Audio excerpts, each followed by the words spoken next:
Assalamu alaikum students. Here is the exercise of chapter number 3, the periodic table. Multiple choice question. आपको एक statement दी गई है, साथ में 4 ऑप्शन बताए गए हैं. जो ऑप्शन आपको ठीक लगता है उसको आपने सर्कल करना है. ठीक है. Statement 1.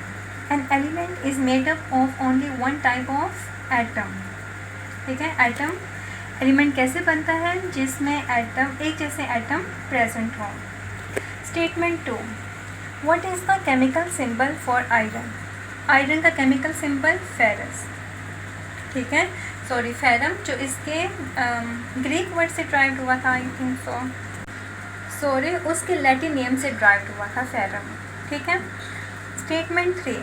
All atoms are thought to be made up of a nucleus surrounded by a cloud of. मतलब जितने भी एटम्स हैं उसके to be made up of nucleus से बने हैं, surrounded by a cloud. Nucleus और साथ में उनके इर्द गिर्द क्लाउड में कौन होता है? इलेक्ट्रॉन्स. ठीक है. क्योंकि प्रोटॉन्स और न्यूट्रॉन्स तो न्यूक्लियस में होते हैं और इलेक्ट्रॉन उसके सराउंडेड में होते हैं. ठीक है. तो right answer is electrons. Statement number 4. Hydrogen is the simplest atom because it contain 1 electron and 1 proton. ठीक है. 1 electron and 1 proton. Statement number 5. What is the negative ion? Negative ion किसे कहते हैं? जब कोई भी एटम इलेक्ट्रॉन को gain कर सके तो उसे हम क्या कहते हैं? Negative ion.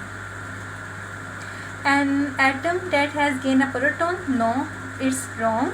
An atom that has lost a proton? No. An atom has lost an electron? No. जब एक एटम इलेक्ट्रॉन को गेन कर सके तो उसके ऊपर नेगेटिव चार्ज आता है. तो correct answer is option B. Here is another question, true or false. The Rutherford Bohr atomic model helps us to explain the periodic table. Yes, true. There are over 900 elements in nature. False. कितने elements हैं? 100 elements. ठीक है. Proton carry a negative charge? No. Wrong. False. Proton carry a positive charge. तो यहाँ पे क्या आएगा? Positive charge. अगर तो नेगेटिव है तो वो किसके ऊपर होता है? इलेक्ट्रॉन पे नेगेटिव चार्ज होता है. ठीक है. Mass number is equal to number of proton and number of electron? False. Wrong. क्योंकि मैस नंबर किसके इक्वल होता है? नंबर ऑफ प्रोटॉन और नंबर ऑफ न्यूट्रॉन. ठीक है. Fifth, the nucleus of every atom contain neutrons. हर atom के nucleus में न्यूट्रॉन और प्रोटॉन प्रेजेंट होते हैं. Here is true. Here is question number 3. Which of the following statement are true for elements and which are true for compounds? आपने elements और compounds का बताना है. Statement 1. They contain only one kind of atom. Elements, क्योंकि elements में एक ही तरह के एटम प्रेजेंट होते हैं. अगर तो different types of atoms present होंगे तो वो कंपाउंड बना देंगे. तो यहाँ बात हो रही है only one kind of atom. This one is element. They can't be broken down into simpler substances. Elements, क्योंकि एलिमेंट्स को हम फर्दर ब्रेक नहीं कर सकते. They can be broken down into simpler substances. Compound को हम ब्रेक कर सकते हैं. ठीक है.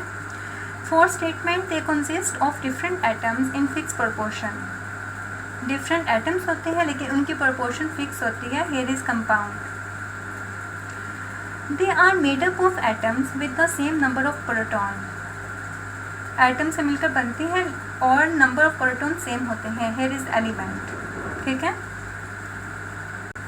Statement 6. They are represented by formula. Compound को हम रिप्रेजेंट करते हैं फार्मूला से और एलिमेंट को हम रिप्रेजेंट करते हैं सिंबल से. They are represented by symbol element. ठीक है. Question number 4. Shown below is the symbol for carbon as it appear on the periodic table. Carbon 6 and 12. आपको एक सिंबल दिखाया गया है कार्बन का जो कि पीरियोडिक टेबल में अपीयर है. ठीक है. Atomic number is 6 and atomic mass is 12. What is the mass number of carbon? Carbon का मास नंबर क्या है? 12. Atomic number of carbon 6. How many protons are there in the carbon atom? Carbon atom में proton कितने present हैं? तो जो atomic number होता है वही प्रोटॉन नंबर होता है. तो इसका मतलब है इसमें प्रोटॉन कितने हैं? 6. और न्यूट्रॉन कितने हैं, वो भी 6 होंगे, ठीक है। हाउ मैनी इलेक्ट्रॉन, इलेक्ट्रॉन कितने होंगे, अगर प्रोटॉन 6 हैं तो इसका मतलब है इसमें इलेक्ट्रॉन भी 6 प्रेजेंट होंगे। Understand. Here is question number 7. A list of particles is given below. Sodium ion, oxygen, aluminium, methane, nitrogen and chlorine. From the list select. Option A. 2 atoms. आपने 2 एटम सेलेक्ट करने इस list में से वो 2 atom कौन कौन से हैं, एल्यूमिनियम और नाइट्रोजन। 2 मॉलिक्यूल, मॉलिक्यूल कैसे बनते हैं, जब जब एटम्स आपस में कंबाइन होते हैं तो वो मॉलिक्यूल बनाते हैं। हेयर इज ऑक्सीजन मॉलिक्यूल और मीथेन मॉलिक्यूल। आयंस किसे कहते हैं, जिसके ऊपर पॉजिटिव या नेगेटिव चार्ज हो उसे हम आयन कहते हैं। तो इस लिस्ट में 2 आयन है, वो सोडियम आयन है और क्लोराइड आयन है, ठीक है। What do the following symbol represent, ये सिंबल किसको रिप्रेजेंट करते हैं, सोडियम आयन और आयोडाइड आयन, ठीक हो गया। Question number 3. Name the compound made up from sodium ion and iodide ion. मतलब आपने कंपाउंड का नाम बताना है जो सोडियम और आयोडाइड से मिलकर बनेगा, तो उसको हम क्या कहेंगे, sodium iodide. Right a formula for this compound, उस कंपाउंड का फार्मूला लिखें। Here is the formula sodium iodide. Right what sort of bond hold this compound together, कौन सा बॉन्ड इन दोनों को आपस में कंबाइन करता है। तो मैंने आपको पहले बताया था अगर 2 आयंस आपस में मिलकर बॉन्ड बनाएंगे तो वो कौन सा बॉन्ड होगा, आयोनिक बॉन्ड। तो यहाँ पे क्या आएगा, ionic bond. Holds this compound together, तो right answer is the ionic bond holds this compound together, ठीक है।